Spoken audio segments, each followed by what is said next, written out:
Whenever you're trying to create a new YouTube video and you don't know what to create, try all the tools like vidIQ, TubeBuddy, etc., and then just hoping that they will come up with some ideas. But then you don't want to pay for the subscription fee. So in this video, I'm going to show you how to build your own AI agent for YouTube research with MCP server hosted all on NAN. So let's say if your business is talking about AI tools, what you can do in here is you type in find videos about AI tools for small businesses. And this chat will go through the AI agent and run through OpenAI model. And here you see that there are many videos that are related to AI tools for small businesses. And it listed them here. You can click into it and watch them. And if you want to have more insights into a particular video, so in this video, it has 140 comments. And what I can do is that I'll copy the link of the video and then paste in here. What are people saying in the comments?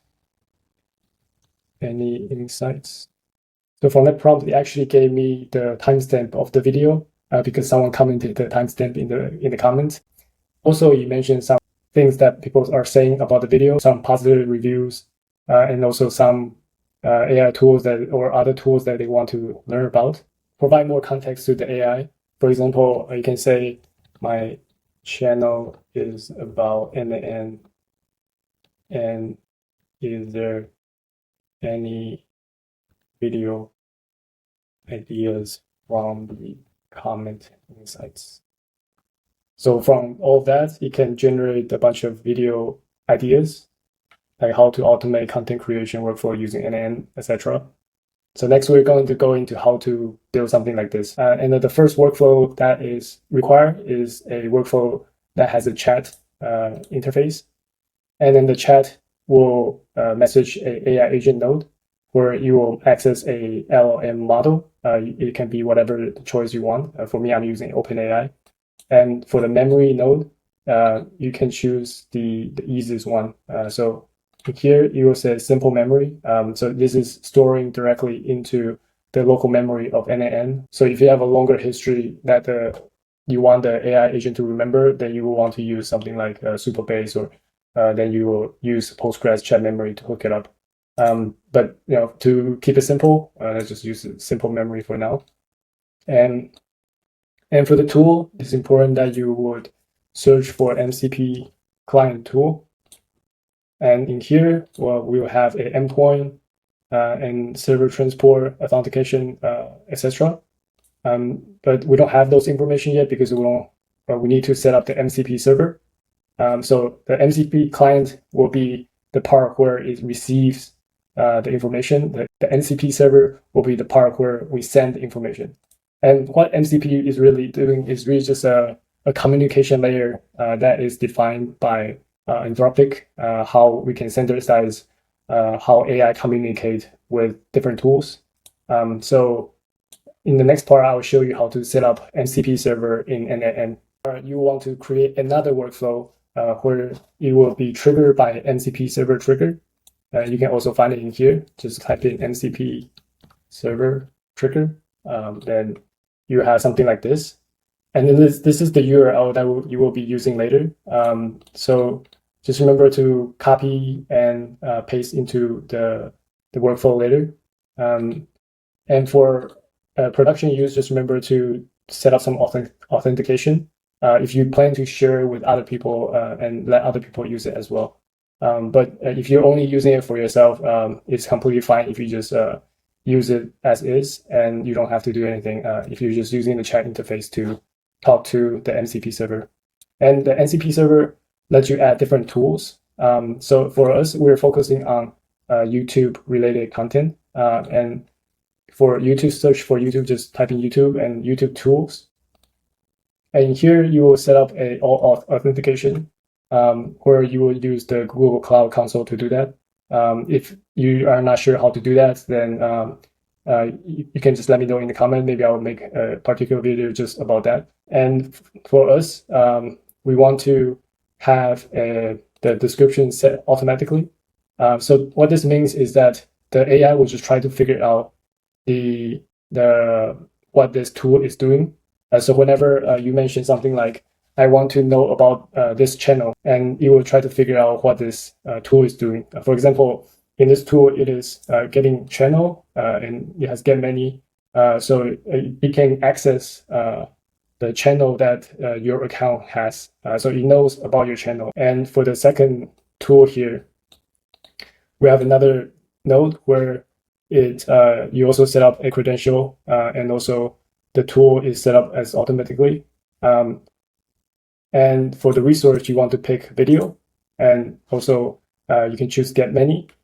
And I like to have a limit here, just because that it makes the process of searching faster. If you have a higher limit, then the response time will be a lot longer. Then you have to sit there and wait for the response a lot longer. And the important part is to have a query. So what you will see a filter section. You click on query, and you click on this button on the right where it says let model define this parameter.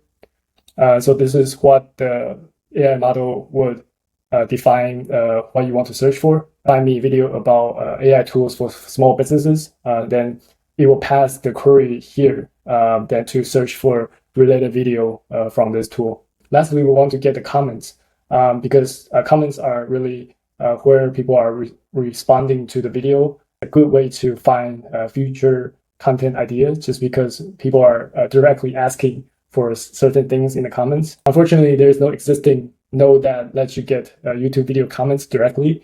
So what you need to do is to have a HTTP node. Just type in HTTP and then find HTTP request tool. And in here, you can make a request to Google API. And this is the link. And don't worry if you cannot remember the whole thing. I will share the workflow in the description so you can download it and then import it in your own workspace. And here you want to just credential here and also set the credential type to YouTube or auth2 API, just to make sure that you have the right channel selected. It can actually access any kind of video based on the video ID. So it's not only accessing the video that you own, you also access other channels of the video. Well, if it's public, then you can access the video on YouTube. And the video ID, I let it defined by the model. And that's when we're showing in the example, we have the URL of the video. It takes the ID of the URL to pass it into this tool to get the video and also the comments. And I like to set a max result of 10 comments. Just because that there are some videos that has 100 or 1,000 comments. It will be it will take forever to get all those comments. And these are the fundamental tools that the MCP server should have access to.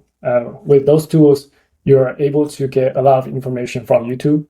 But at the same time, you can also add other things. Like I just found out a Google Trend API is in alpha. You can submit a form where you can try to get early access.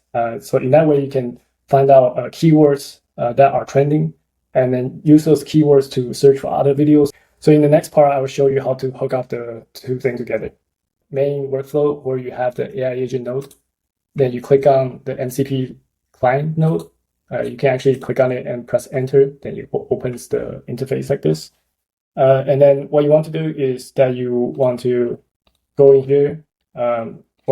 For this small project, you can really just go straight to the production URL and copy the URL and paste it into the endpoint here. But if you are using the production URL, just make sure that you activate the workflow. So in here at the top, there's an active toggle where you just click on it and then make sure it is saying active. That means the workflow is active and ready to go. And in the second option, you want to choose the HTTP streamable. And if you're just using it by yourself and not sharing it, then authentication, you can really just leave it as none. And after this video, I will deactivate my workflow as well. So don't try to use the URL that I have. How you set up a AI agent in NAN, particularly for YouTube research with MCP servers.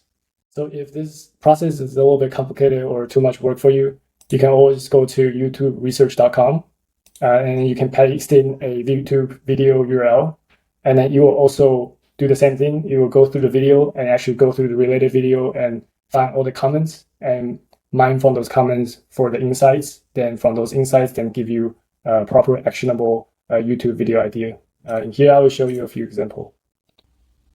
Here I actually analyzed a Nate Herc's video, and then it gave me 44 ideas, and then there are 118 keyword extracted, and you look through 18 related videos.